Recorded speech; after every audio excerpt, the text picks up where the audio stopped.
The aftermath of Nyepi, learn to behave, and Subway comes to Bali. Hooray! Stay tuned for details.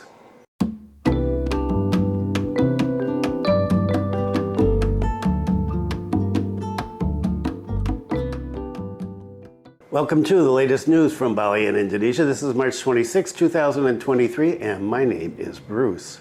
And the weather, wow! Lots of rain, I hear, from my son and my son-in-law, both of whom are on their way to Denpasar right now. My son for a new job at the airport in one of the restaurants. So you may meet him if you are in one of the restaurants. I'm not sure which one it is. I'll have to check. This is his new job, so I hope he does well. And my son-in-law, who has got a lot of work lined up on Monday.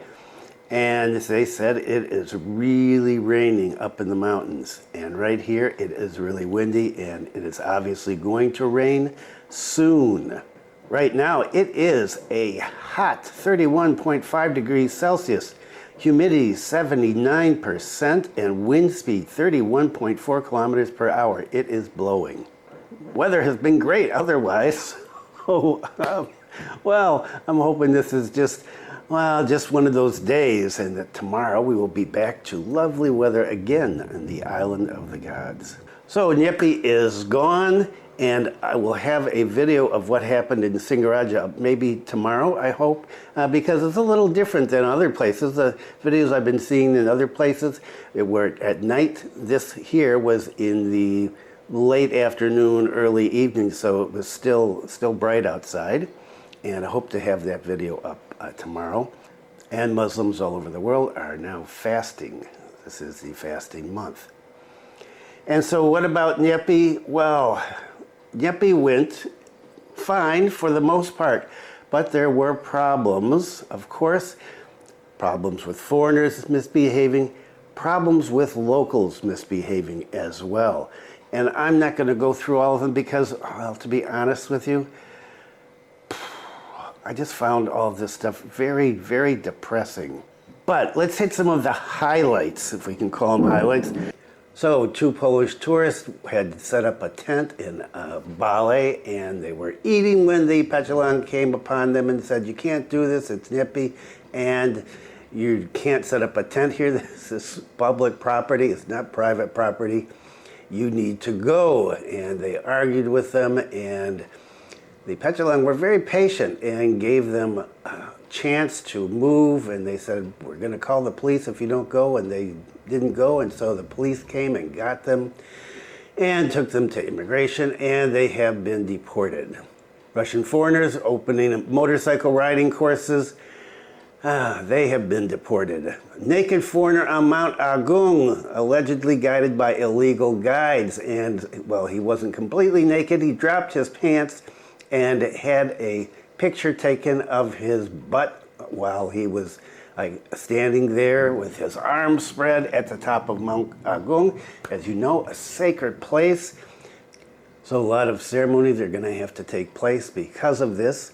And this, of course, went viral, and he was apprehended, and he apologized. Nilu Jelantic got involved in this, and she did some mediation with this. He apologized. He said, "Yeah, I was stupid.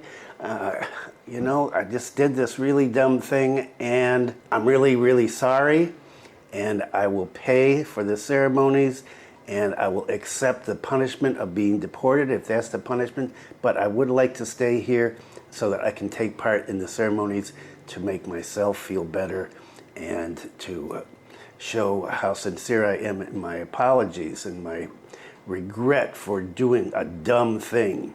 And then there were lots of videos of foreigners being stopped driving out on motorbikes, of course, without helmets, and Nyepi, and told to go home, and I don't want to go through all those. And locally, 2 big cases.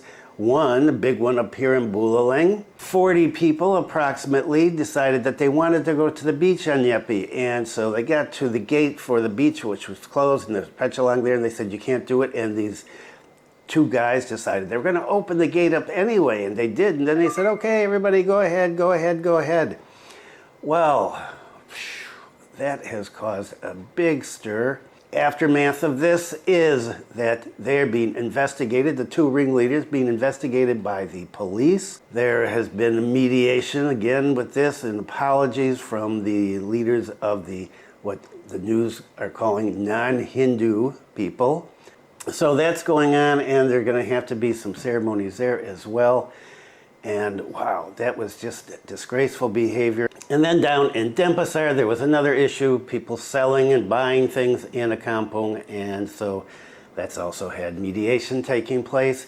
People just need to behave, and so that is the first story that I'm doing here. It is an editorial in the Jakarta Post about what has been going on here in the island, and it is everywhere. And I was just looking up some reference for this, and it is everywhere. I mean, everywhere.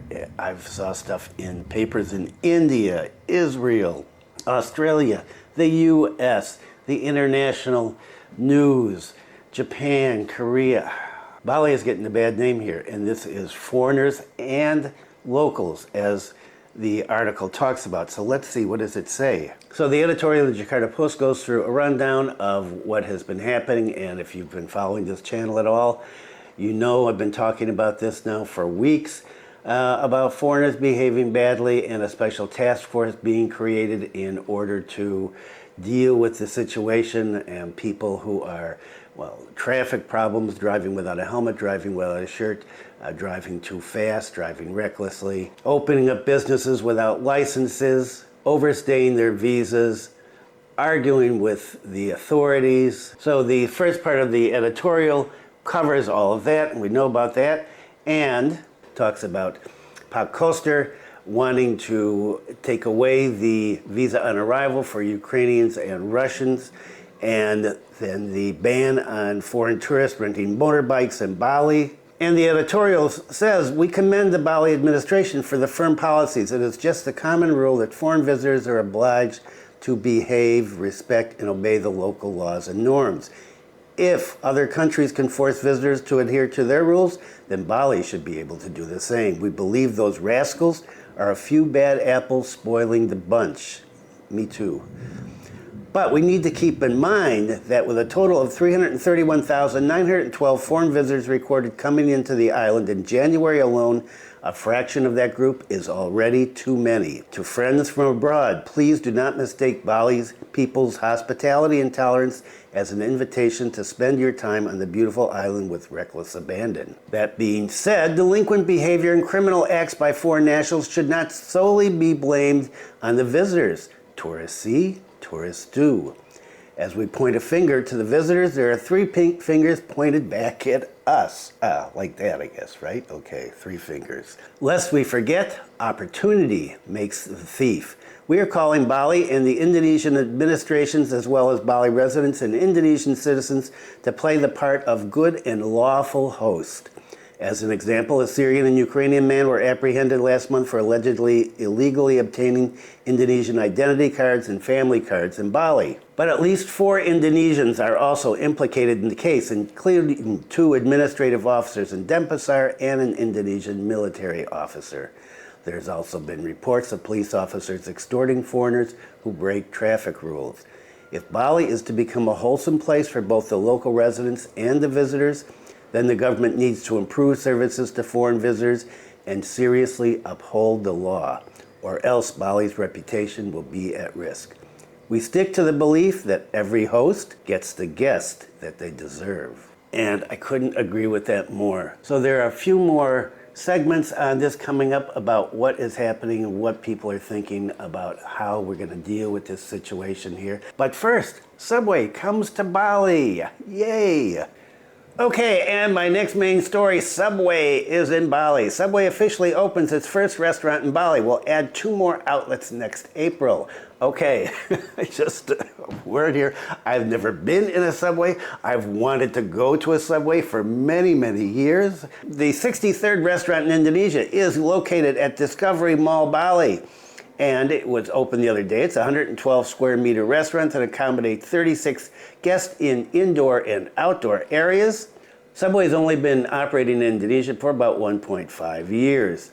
Apart from opening more restaurants in the greater Jakarta area, Subway is going to concentrate on expanding its presence outside of that area. And the spokesperson said they opened several restaurants last year in Bandung and Surabaya.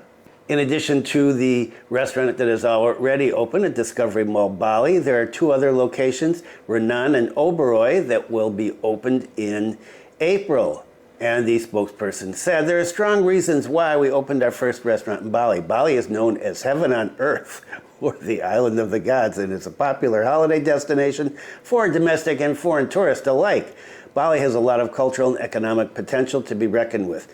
Bali is an important area because it supports tourism and it has a strategic position. Therefore, we want to be part of the solution that offers alternatives to healthier food choices. It's something that many visitors from their home countries are familiar with. I'm not sure if that's the best translation, as alternatives to healthier food choices. Maybe as an alternative healthier food choice is what he meant. But I'm not a healthy food eater. Okay, that's just the way I am. I don't really like food a lot. You know, if you've watched the cooking videos, which may start again someday or not, I don't know. I have no idea what my wife wants to do with that. But I have a wife who makes great food. But I like to have junk food sometimes, and McDonald's.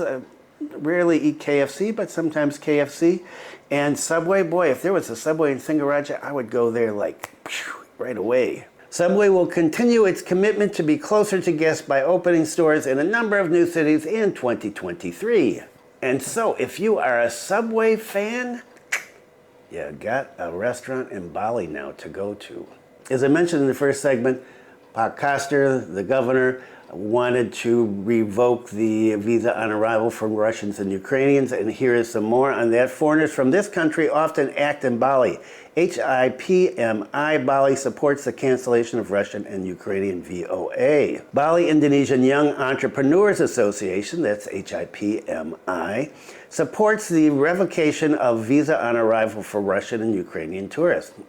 This has not been a popular move overall. This is interesting. The general chairman of Bali HIPMI said that the proposal to revoke the VoA was a positive discourse. I fully support Governor Koster's decision regarding the revocation of Russia and Ukraine's VoA, he said. It is considered that the cancellation of the Russian and Ukrainian VoA is directly proportional to efforts to bring in high-standard foreign tourists. Ooh, wow. This is what I see happening in the field, he said. The Russian and Ukrainian guests have a length of stay, or their stay in Bali is quite long. At first, they made a good contribution to tourism in Bali. Eventually, they do business in Bali. This is my danger. They even attack our MSMEs, such as holding motorbike rentals between citizens of their nation, continuing to practice special Russian motorbikes. It means giving driving lessons, and special Russian restaurants. I don't know, there's special Russian restaurants. So it seems as if they are boxing themselves in, he said. And more on that coming up. In addition, the bad habit of Russian and Ukrainian tourists is not being able to respect the local culture. Because, he said, maybe they are limited in language or indeed their behavior. I see lots of things that don't respect our culture because they don't want to learn from the Balinese culture. It's time for this VoA to be repealed, he said. Okay, and some more on Russian tourists, unfortunately. Okay, so we're talking about the problems with tourists behaving badly, and a lot of this comes down to Russians, fairly or unfairly. Sometimes it is based, I think, purely on what their government is doing. And look, I come from a warmongering imperialist country as well. I don't like to be judged based on the fact that I'm an American, and I'm sure that a lot of Russians would not like to be judged based on what their country is doing right now to Ukraine. So that's one issue. But Russians are in the news a lot for misbehaving. And so here's this one. Deputy Governor of Bali reveals foreigners in Ubud create their own village, closed and exclusive. The phenomenon of foreign nationals that cause trouble in Bali continues to be in the spotlight. The latest, according to the Deputy Governor, is that foreigners from a country, not named here, make a closed and exclusive village in Ubud. He said in Ubud there are foreigners who people even call certain country villages because they're exclusive, closed only among them, only for them. And nobody knows what is going on within the walls of the environment they built. Oh, sounds suspicious. The deputy governor said, it's our priority to control foreign nationals in Ubud and in Sanur. This control concerns issues of guidance and legal action, and if there's a criminal violation, even deportation. Based on the deputy governor's finding, there's several foreign nationals' behaviors that are making residents uneasy, starting from violating traffic rules to making a commotion that ends in fights, either with fellow foreigners or with the local community. The deputy governor said, for example, there's conflicts with the community, with the police, even fellow tourists. A few days ago, there were foreign tourists who had fights with their own friends. He said many of them go to Bali, open small businesses, open spas, train people to ride motorbikes and other services. This is, of course, very troubling, especially for our brothers and sisters who work in the MSME field. They compete directly with foreigners in work occupied in Bali. Even though in this article, the deputy governor does not name this certain group of foreigners, in another, Russians were mentioned, and the Russian consul, honorary consul, responded. Council denies Russian village in Canggu-Ubud, Bali. The honorary consul of Russia in Bali, Gede Dharma Wijaya, denied the existence of a special area where foreigners from Russia gathered to live on the island of the gods. You see, he said, they like to gather, especially among themselves. Okay, so Russians, if they are here or in another country, they'll definitely be looking for other Russians. They live on contracted villas, they rent villas, they live in apartments, or they rent houses. They definitely will inform their friends about it. He said Russians are just like tourists from other countries that go to a foreign country. They like to hang out with each other. And, you know, that is the truth. I remember going down to Ubud many, many years ago with a friend of mine, a British friend of mine, and he took me to a British bar, and then he took me to an Australian bar, and then he took me to an American bar, then he took me to a French bar. Each group had their own bars. Okay, and we know that there are certain places like Aussies like to hang out. When I first came to Bali, my first time in December 1989, and I stayed in a hotel in Jalan Bakansari in Kuta. Everybody was Australian except for me because some Australian friends of mine had recommended it. So it is true, people like to collect with other people from their country. I don't know why they do that. Birds of a feather flock together, whatever. The honorary consul said these are called Russian villages, but it's not us. Those who say that, well, it's because there's Russians living there, congregating there, and so maybe it seems like there's a Russian village there. There are locals there and around, and they join in too, and sometimes they say it's a Russian village. He emphasized that there's no exclusive groups of foreign tourists from Russia. He said all it is that they inform each other about housing. They go back to Russia, he said, and they tell people, oh, we're staying here, lots of Russians there, and so people come here, and they stay here, and they stay with their friends for a few days, and then they look for a place close by. And so you get this idea of a Russian village.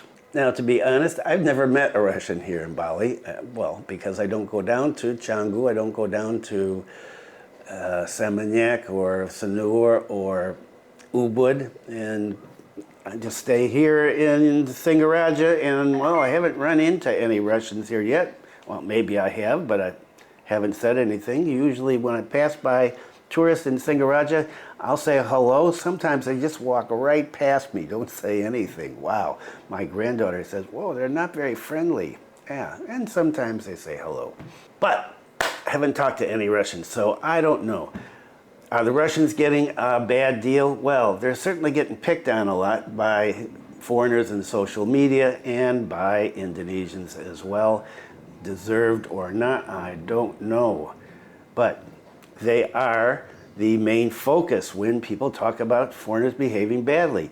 Even though if you look at all of the reports that have come out over the last week here, you've got people from other countries as well. It's not just Russians. And some good news for travelers. Emirates ready to fly first commercial aircraft A380 regularly to Bali. Emirates, the world's largest international airline, will fly its flagship A380 aircraft to Bali starting on June 1st. This will mark a milestone in Indonesia's aviation history as the first scheduled A380 to come to this country. Didn't know that. The new Emirates A380 flights will replace one of the 2 daily services to Bali currently operated by Boeing 777-300ER aircraft. And if you've never flown on Emirates before, nice airline. I've only flown on it once, but I had a lovely trip. The debut airliner, A380, will depart from Dubai International Airport at 03:25 local time, arriving at Denpasar International Airport at 16:35 Bali time. The return flight, EK369, will depart from Bali at 19:40 WITA, arriving in Dubai at 00:45 local time. A spokesperson for Emirates said, "We look forward to driving more inbound traffic to the island while also offering leisure and business travelers more opportunities to connect Dubai and beyond to cities across Europe and the Americas via Emirates' extensive global network." President Director of PT Angkasa Pura I, Fahmi, said the scheduled operation of the Airbus A380 flight in Indonesia would be a historic moment for Indonesian aviation and the airport. He hopes that the operation of the A380 in Indonesia, and especially Bali, will have an increasingly positive impact on tourism and economic sectors, as well as open up opportunities for cooperation and investment in other industrial sectors in Indonesia. Emirates has been having regular daily non-stop flights from Dubai to Bali since 2015 and flights to Jakarta starting in 1992. Emirates currently serves Indonesia with 28 weekly flights to Bali and Jakarta and offers increased connectivity to another 29 domestic cities through 2 gateways and its partnership agreement with Garuda and Batik Air. The A380 aircraft is going to have 58 reclining seats in business class and 557 comfortably spaced seats in economy class. Wow, so you got over 600 people on this monster. That's going to take some time to get through immigration. Customers traveling to and from Bali can enjoy spacious and comfortable Emirates cabins, signature products that offer tourists the best experience in the sky, such as the onboard lounge, as well as regional dishes, including a number of Indonesian dishes. Emirates' award-winning in-flight entertainment system offers more than 5,000 channels of on-demand entertainment with a wide selection of Indonesian content. And so, if you're going to Dubai, you can fly on the A380. And that is it for today. I am really hot. I had to put down my storm curtains here, and so it cuts out the breeze, and whoa, it is getting hot in my room here. And so the situation continues, bad behavior. It's not going away. Are local people going to set a good example? Do foreign visitors need a good example set? I hope not. There is such a thing as common sense. If I go to somebody's home, I'm very careful about how I behave there. The Singaraja snippet's coming up tomorrow of the Ogos here in Singaraja. So if you want to see that and you haven't subscribed to the channel, you might want to subscribe to the channel. And I got a lot of new subscriptions recently, and thanks for that.